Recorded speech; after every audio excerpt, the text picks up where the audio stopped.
What's going on, guys? It's Nick here, back with another video.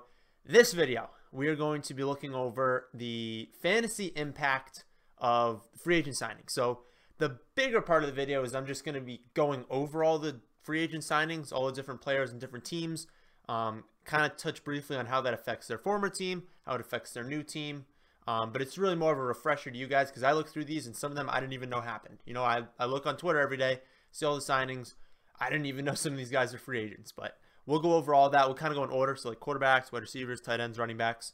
Not going to go over too much on like the defensive side of the ball because although that does affect fantasy, if like the defenses you're playing against, matchups during the year, we can't really look at that right now. And I never really like to look at a guy's schedule in March and say, oh, this guy got a defensive team. They play him, or he got a new cornerback on this team. He's really good. He plays him twice, downgrade. I'm not looking at that in March, and we don't even know how defense is going to shape out. So we're just going to look at the offensive side of the ball besides one key thing I'll talk about at the very end. Then the second part of this video will be how you guys can help us out over the summer and during the season. I've already posted the form in the chat and on Twitter, so you guys can check that out. But it's also going to be in the description of this video. I think in the later part, I said I didn't know if I had it ready yet. It's ready, so you guys can fill that out. But the second part of this video talks about that, so we don't have to get in that now.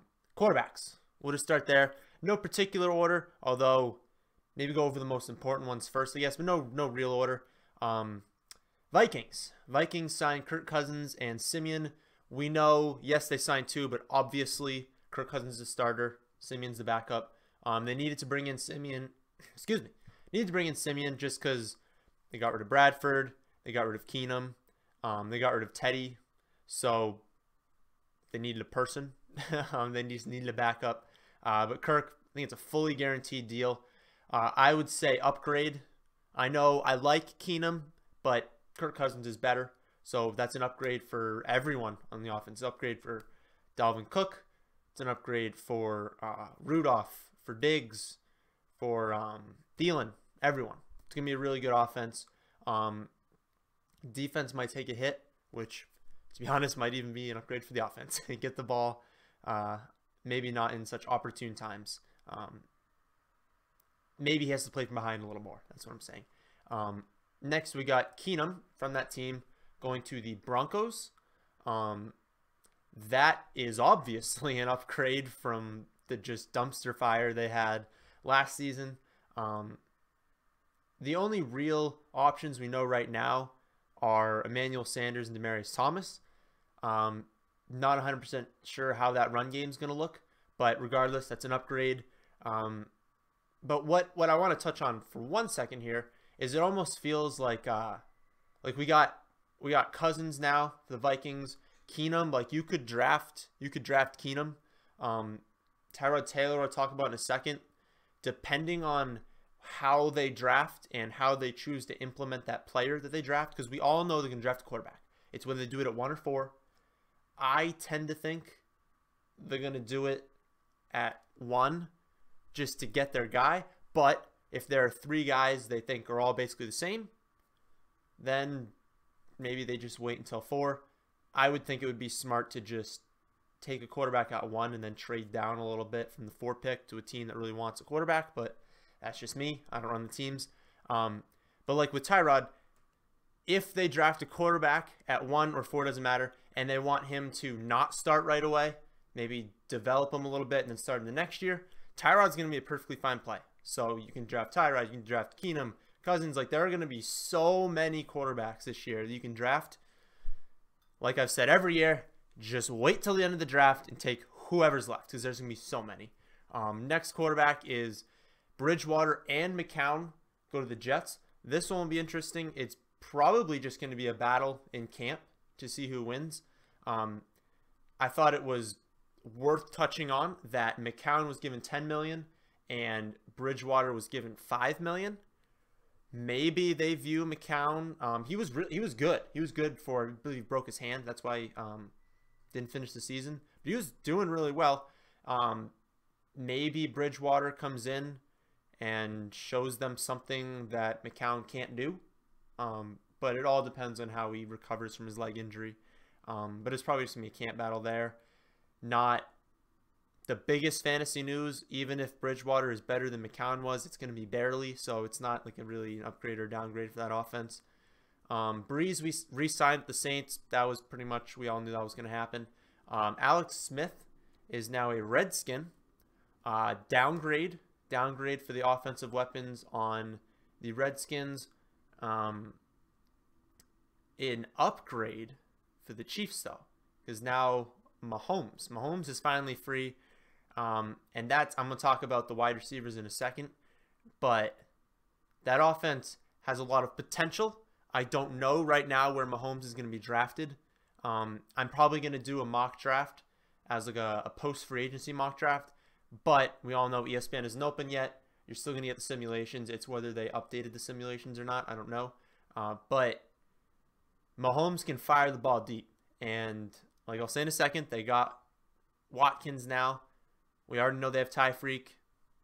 That offense has a lot of potential. So you could draft Mahomes, although he might be overdrafted. I don't really know yet. Kaiser's on the Packers now, just a backup. Doesn't matter. And then McCarron is on the Bills. I would say downgrade there. Some people are high on McCarron, but a lot of people aren't. So I'm not one of the people that loves McCarron or anything. That offense doesn't look very good. We'll say that. Wide receivers. Let's go to the wide receivers. Bears acquire Allen Robinson and Taylor Gabriel. Obviously, that's an upgrade for Trubisky. Not someone I'm targeting, though, Trubisky. Allen Robinson, I mean, I want to see how he kind of fits in camp. And I'll talk about during the offseason, one of the things you want to be very careful of is wide receivers that change teams, especially during the year. That's something you really avoid. But during an offseason, they don't have the greatest track record of being like, not someone that changes teams that like didn't have a role and then all of a sudden will have a role. That's a little different. Someone who was really good and then moves to another team and is expected to like keep producing at that level doesn't have the greatest track record. So I really want to see how the community spins his situation, whether they say, oh, he's going to be a target monster, let's throw him in like the second or third round. I might hesitate there, but it all depends his value. It all depends where he's going. Next guy is Watkins, goes to the Chiefs. Like I said in a second, huge potential here. I'm interested to see how they run that offense, who they make the possession receiver. Like, do they make Tyreek the possession receiver, or do they make Watkins the possession receiver? We all know they're both going to get a ton of shots deep, and they finally don't have Alex Smith to be like, oh, you're open deep? Yeah, let's just dump it. You know, Mahomes will chuck it, and I think that's why they got rid of Smith. They want Mahomes to be the guy. But we got to see exactly how that works. Obviously, this is a huge bump to Watkins. His value is much greater on the Chiefs than it would be on the Rams. But he's another guy. Like all of these guys, it's all about value. It's all about where do other people value him and who else suffers because of that. Like if you're going to bump a ton of people, I mean, I have a feeling he's going to go again in like the 4th or 5th. This is going to be bumping people out of the 4th or 5th. If we keep pulling in Allen Robinson, Watkins, and Landry like in a second, it all depends on like the arbitrage. Who else can you get? I think there are two schools of thought with Watkins. You know, there's the guys that say he's not good and the guys that say he's like super elite, but that he just gets hurt all the time. I'm one of the people who says he is a super elite talent that gets hurt all the time, but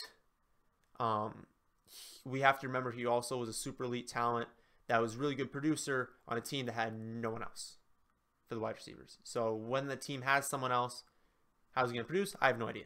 So there is a ton of risk built into him. You got to take that into account. Landry to the Browns. Browns made a ton of moves. His value all depends on what they do with Duke Johnson and what they do at the quarterback position, who the quarterback is. I tend to think it's a downgrade for Landry. Yes, they in the past have lost a lot of games, but I mean, he was just the focal point of that offense. He just got peppered with targets. I don't think he's going to get peppered with as many targets on the Browns. The Jaguars re-sign Marquise Lee and sign Moncrief. Moncrief is he's gonna be like what Moncrief has always been, in that like touchdown role that doesn't get a lot of receptions or yards. He's gonna be a guy that you can draft late in standard leagues if he gets like a starting spot. Because I mean, I don't even know right now between Lee, D.D. Westbrook, Keelan Cole, Moncrief, who starts. I don't know. We'll have to see. But if he is starting as like the one or the two, so left or right wide receiver, then he probably has value. But it's more in standard leagues. Paul Richardson goes to the Redskins. I like him as a player, but with Alex Smith at quarterback, where really is the upside?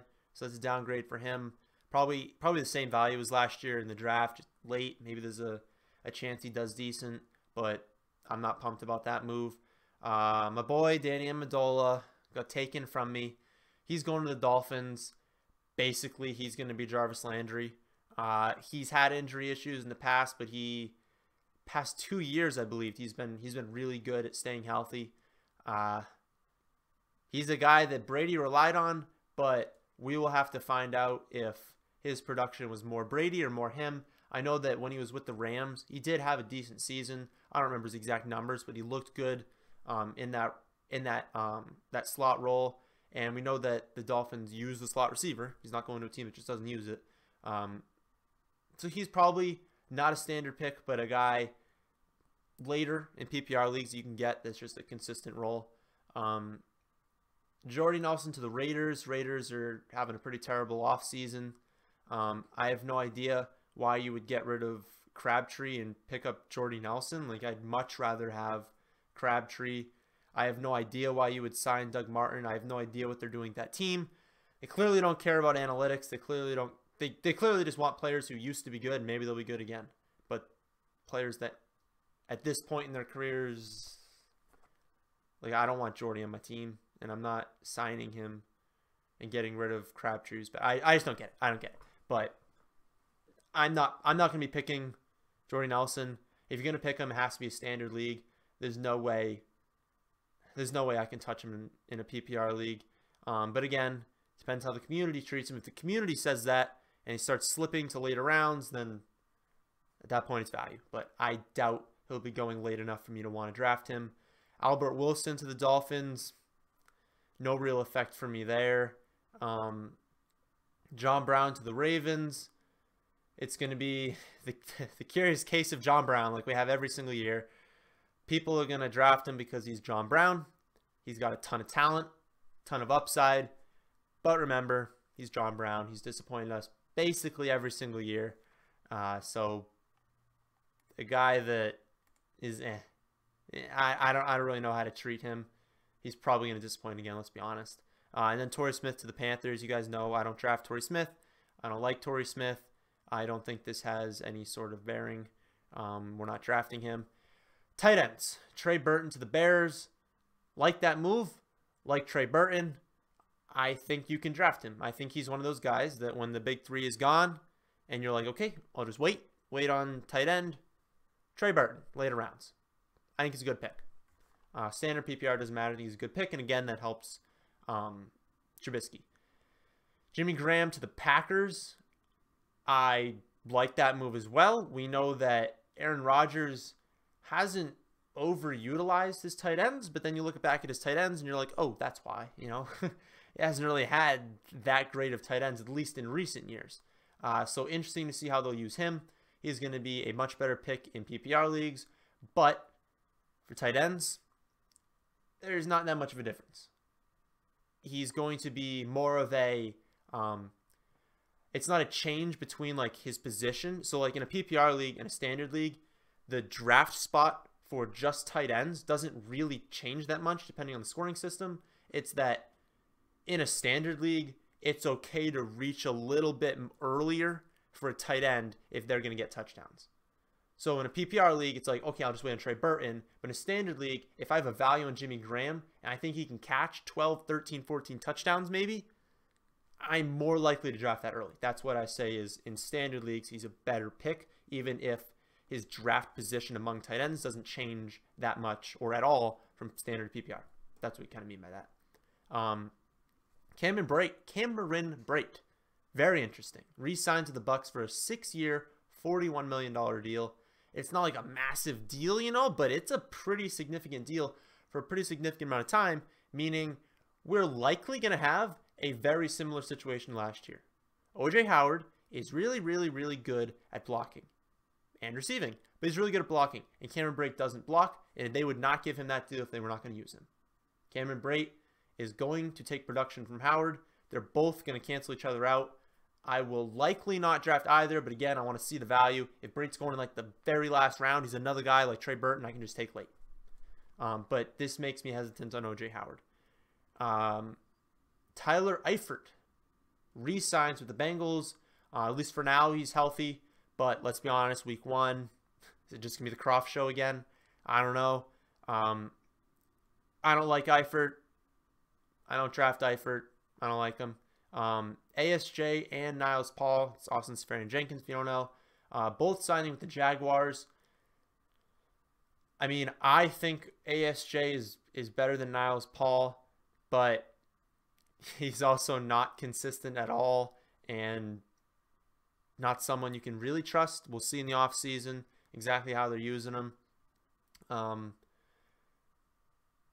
don't really see this affecting anyone, really. ASJ is the same as he was last year. He's a guy that he's gonna have some good weeks. He's just going to, but is he a guy you can rely on? Probably not. Virgil Green, another interesting one, goes to the Chargers. We all thought maybe Hunter Henry was going to be like the guy now. We're like, oh, we just got to wait. We just got to wait and wait and wait for Gates to finally retire. He's like 50 years old, but he's still playing. Now they brought in Virgil Green.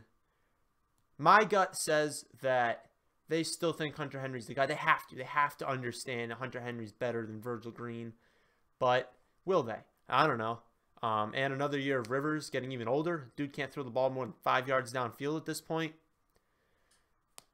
I'm not pumped about Hunter Henry. I feel like he's going to go a little too early for me, which is why I will probably not have him on many teams. Running backs. Let's go over running backs. My other boy, Dion Lewis, goes to the Titans. They gave him a pretty big deal. This is a huge blow for Derrick Henry. I am very curious to see where the community drafts Dion Lewis and Derrick Henry. We know last year that DeMarco Murray was one of the worst running backs in the league. He was the worst in yards per carry after contact. He was just bad. He was super inefficient, just horrible. He was bad. He was really bad, and yet they still gave him more work than they gave Derrick Henry. And then, and we look in the playoffs, look at the last weeks of the regular season, when it was just the Henry show, when he was getting 100% of the snaps, 100%, they were not throwing him the ball. They weren't even looking at him. When that team would give the ball to DeMarco Murray a lot. So it's not that they just don't throw to the running backs, it's that they didn't want to throw to him. Yes, he had a big screenplay, I think 2 big screenplays. But he can't catch. And unless he fixed that in the offseason,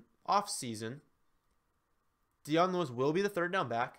And Dion Lewis was statistically a better running back than Derrick Henry was last season. He's a very good running back, probably the most underrated running back in the league. So he's going to take second down work. So it's Derrick Henry's going to have the same role as he did last year, basically. Unless Dion Lewis gets hurt, which we've seen in the past. But injury risk, like injury prone, isn't like a real thing. You're running back. Like if they started feeding Derrick Henry the ball 30 times a game, guess who's going to be injury prone? Injury prone. Derrick Henry. It's just whoever gets the ball in that position a lot has a chance to get hurt. That's why Bell is injury prone, because he gets the ball 35 times a game. Like, yeah, you get hit that many times, you're going to get hurt. So just because someone's gotten hurt in the past doesn't mean they get hurt in the future. So if Dion Lewis stays healthy and Derrick Henry stay healthy, then in a PPR league, I don't see how you can draft Derrick Henry unless he's going really late, but I have a feeling he won't be. I have a feeling he'll be like a 5th or 6th round pick, in which case I likely will not draft that unless they come out and say that he's the guy. But why would they give Dion Lewis such a contract if he wasn't going to be a big part of the offense? So I think it's a huge blow to Derrick Henry. But you can definitely still draft Dion Lewis in PPR leagues. Again, depending on where he's going. Carlos Hyde to the Browns was interesting. Now do they draft a running back? I don't know. I would think they're probably still gonna. They might still draft a running back. It just might be later in the draft. I don't know. His value entirely depends on if they draft Barkley or if they draft another running back. Like, that's all it depends on, because we know Duke is still there. Duke was playing a lot more slot receiver. I believe Duke's still there. I know Crowell's gone. We'll talk about that in a second. I believe Duke's still there. He was playing more slot, but now they have Landry. So do they move Duke back to a third down role and kill Hyde's PPR value? I don't know. I don't know what's going to happen. That's something we're going to have to pay attention to in the draft and during the preseason. Jerick McKinnon probably gets the biggest bump of any running back. Great situation. Playing for the 49ers, playing for a quarterback in Garoppolo that is not going to be stupid. He's not a quarterback. He's a smart quarterback. He's not a guy like Cutler, who just forces passes into quadruple coverage and hopes his guy can just sky over everyone. No. Garoppolo sees that. He's not going to throw that. Garoppolo is perfectly comfortable dumping off to the running back. That is McKinnon's skill set. They've come out and said McKinnon is our guy. Guys, if we can actually project McKinnon for like 17 carries and 5 to 6 targets a game, I don't think they're going to push him to like the 25 carry mark. I think like 17, 18 carries and like 5 or 6 targets every single game. I mean, what is he, an early third round pick maybe? Upper second round pick? I mean, this guy is going to shoot up draft boards. I don't know where he's at right now, but he's the guy there. And that's an offense that's getting a lot better. That's an offense that has a great coaching staff. McKinnon. If he's somehow not going in like the third round, he's one of the best picks in the draft, but he will be. Like, the community, the fantasy community loves Jerick McKinnon. They love his spark score. They love his metrics. They'll draft McKinnon. Rex Burkhead, 3-year deal with the Patriots, and that's most notable because the Patriots do not pay running backs. We saw Dion Lewis gone. As soon as they knew Dion Lewis was going to get paid, and they knew he was going to get a decent amount of money, they're like, no, we don't pay running backs. But they gave Burkhead at least a decent deal for Patriots standpoint. And with Lewis gone, Gillislee, I don't know. I don't know what's going to happen with him. But Burkhead's better than Gillislee. We've said it last year. Burkhead's just good. He's just a good football player, and that's what the Patriots like. He can catch. He can do goal line. He can be normal first and second down. So Burkhead gets a huge bump with the deal and with Lewis leaving. Jonathan Stewart, the Giants have come out and said that they want him to be the guy.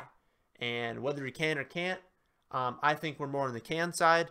It'll be interesting to see in the preseason, are they going to roll out like the 12-headed backfield they had last year? You know, they're just giving everyone carries. It's just every single week it's a new guy. Then no, I don't want Stewart. But if they say Stewart's the guy and they're giving Stewart 20 carries, then I want Stewart. We'll just have to see. And last two. Isaiah Crowell goes to the Jets. That's another situation we're going to have to wait and see on. We don't know Elijah McGuire, I think that's his name. He's still there. It's who looks better, basically. However, it's not that good of a team and not a guy I'm going to like go after. Probably more of a late round flyer if you want to take a shot that Crowell is going to be the guy, but he wasn't like overly good behind a great offensive line. He's going to move to the Jets with some competition. I don't know. Not a guy I'm super pumped about. Doug Martin, I've only drafted him once. It was that year he did amazing because of the value. I want to see what the value is on him, but I'm of the belief that he's not that good and that the Raiders should not have drafted him. However, the Raiders have a good offensive line. I should check to see that they didn't lose anyone from that offensive line, but they have a really good offensive line. Could he be a great pick this year? He could be. He could be. But my gut tells me that if he rips off a few long runs and the preseason and they're like, he's our guy, I mean, he's going to shoot into the 3rd round. And at that point, if Doug Martin is going near Jerick McKinnon, then that's just insane. There's no way that should happen. But people look back at the seasons he's had. Some people like the muscle hamster. I don't, so not a pick for me. We're just going to go over one offensive line change and then one cornerback change. Offensive line, Andrew Norwell goes to the Jaguars. That's going to help out their offensive line, who's ranked as the 4th best guard last season, #1 in pass blocking. So it doesn't help Fournette out as much as it helps Bortles, but that O-line needed help. It got it. And then the Rams cornerbacks, jeez, Talib Peters and Roby Coleman all going to the Rams. They were ranked 15th, 18th, and 24th last year. That defense is looking pretty good. That team's looking pretty good. But I just want to touch on that because it was a pretty major difference, bringing in 3 starting cornerbacks to your team. So that defense likely going to be overdrafted. You know, I tell you, 2nd to last round, you draft your defense. Last round, you draft your kicker. If the Rams are there in the 2nd to last round, hey, you heard here, they're going to be a good defense. But it probably won't be. Someone will reach on them. So that's the end of this part. Then we're going to transition to how you can help us out during the offseason, during the regular season. I do hope you enjoyed. I don't know if I said hope you enjoyed. Hope you enjoyed this part of this video. And we will start the next half. What's going on, guys? Nick here, back with the second part, I believe, of this video. It's the morning of the beginning of free agency, even though free agency starts, people already signed before free agency even opens. Don't really know exactly how that works, but it's not all done yet. People are still going to different teams. So I'm recording this now, and then I'll throw it on to the later part of that video. I do know, unfortunately, that my boy Danny Amendola is no longer a Patriot, which really does break my heart. Him and Dion Lewis both gone, 2 of my favorite players on the Patriots, but what can you do? They just they got offered too much money, I guess. But you can't ever blame a person for leaving. And Danny Amendola took a really big pay cut for the Patriots, so it's okay. It's okay for him to chase the money. He gave us way more than we paid him. But you guys probably already heard that, so that was just a recap, I guess. But the beginning of that video was about the free agency. Hopefully I didn't just skip that. Now it's for working for us. So we need help. We need help during this next football season, both the summer and the regular season, although there'll be a lot less to do during the regular season. Last year, I don't even remember what we did, but I would guess that basically what I would like to do during the regular season is just like a waiver wire video, maybe a DraftKings video, trade targets, streaming options. I think that's what we did. We trade target streaming option video, a waiver wire video that goes out on Tuesday, maybe Tuesday morning, then a DraftKings video later in the week. So we need an editors, I don't care, whoever wants to do it. That would be taking audio and making a video to upload. So maybe taking either MP3 and putting video, or taking MP3 and putting pictures and the charts I use behind it, or taking a longer MP4 and just having the cuts in and out of things. I'm definitely not going to have as much time this summer to do things. That's why we need more help. I'm starting grad school the weekend after I graduate for analytics, and they don't allow us to have a job, so because it's just too much work. But I'll still be obviously doing these videos, just I won't be able to do as many. And we want to keep with the 5 days a week, or did we do 7? I don't remember. Well, we want to do whatever we did last year to continue getting the videos out for you guys.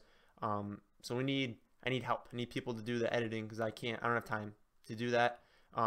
Website, if you know code, that's obviously best, but even if you don't know code, if you want to help design a website, optimization for a website, We need that. We have a website right now, but I made it, so it's not very good. It doesn't need to do a whole lot. I mean, it just needs the rankings, the articles. Not a lot. We can talk about exactly what it needs, but we don't need some like super fancy website, just something that works. Thumbnail, so people who can make thumbnails for videos, you don't need like a graphic design background or anything. Obviously that helps you, you know, if you know how to do that stuff. I don't know how to do that stuff. You guys have seen the thumbnails that we use. They're fine. They get it done. I just need someone to make them. It's not not a huge thing, but it helps. Writers is nice for the website. I'm probably not going to be writing any articles. I don't have time. And it's not like that's not a huge focus. Like our main focus is the videos. This is more like if you want to write something, you want to write a research article on players, you want to write about arbitrage, you want to write about sleepers, game theory, DFS, something along those lines. It can be anything. You just let us know, write a piece, we'll post it up there, put your name on it. That's a way to get your foot in the door in the football industry if you want. I mean, it's just, I don't have like huge requirements. I'm not going to go through editing your writing. That's all on you. You want to write something, it's as good or bad as you make it. Obviously, like I'm going to like read it before I put it up. And if it's garbage, no, we're not going to put it up. But if it's even somewhat good, there you go. You're a writer. Like I said, it's just a way to get your foot in the door for the football industry. But that's not a like huge part of what we're doing. So we're not going to be like down your throat trying to get like a ton of articles. Like if you literally want to write one article, you can do it. If you want to write a series of articles, you can do it. You want to write a piece for the regular season, you can do it. Just come to us with whatever you want to do.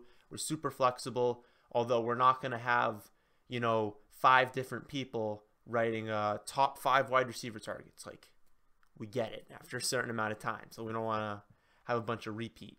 And obviously you need like reasoning behind your takes. This isn't just like a gut feels articles. Like we would prefer there be actually something behind it. Videos are unlikely to be done by anyone other than me and Dare, but that'd be like an emergency kind of thing. So like if you write an article about a research thing and you want to make a video about it, I'm all for that. And whatever format you're comfortable with, if you'd prefer we do the video, okay.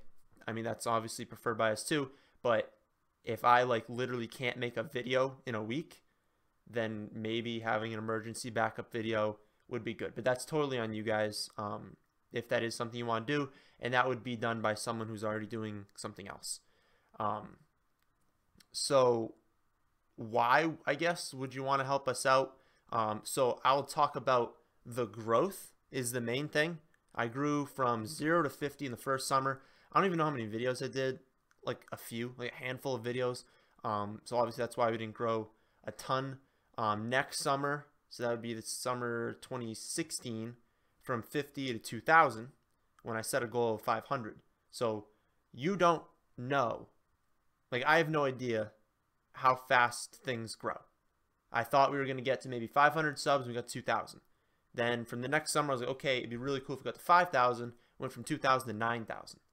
So we've been blowing out the expectations. I've set a tentative goal of 25,000 by the end of this next football season.